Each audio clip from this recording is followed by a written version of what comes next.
J513 Black Jack. Predicted apogee is 4,500 feet. It's a dual deploy. The main parachute's set to come out at 700 feet. And he's out on D1. Okay, you guys ready? Matt and Nate, you ready? Yeah. All right. Then let's do this thing in 5, 4, 3, 2, and 1.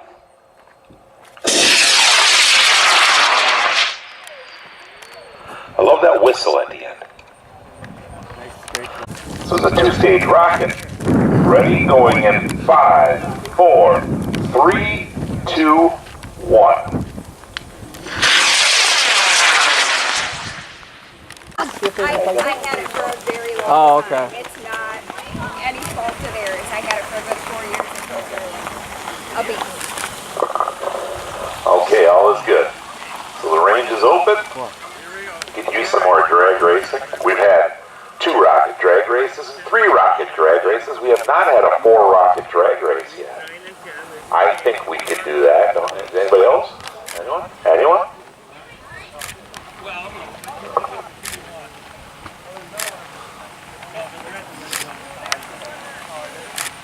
That's far.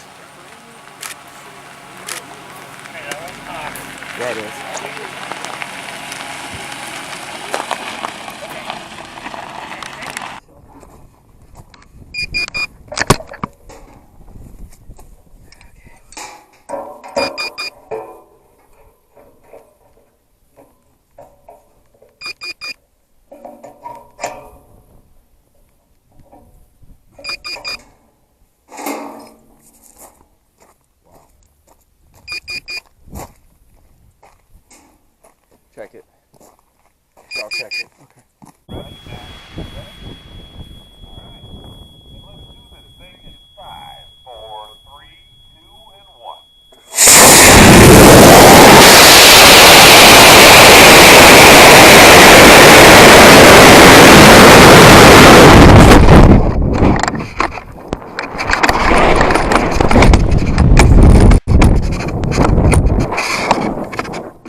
Hey, camera's still on.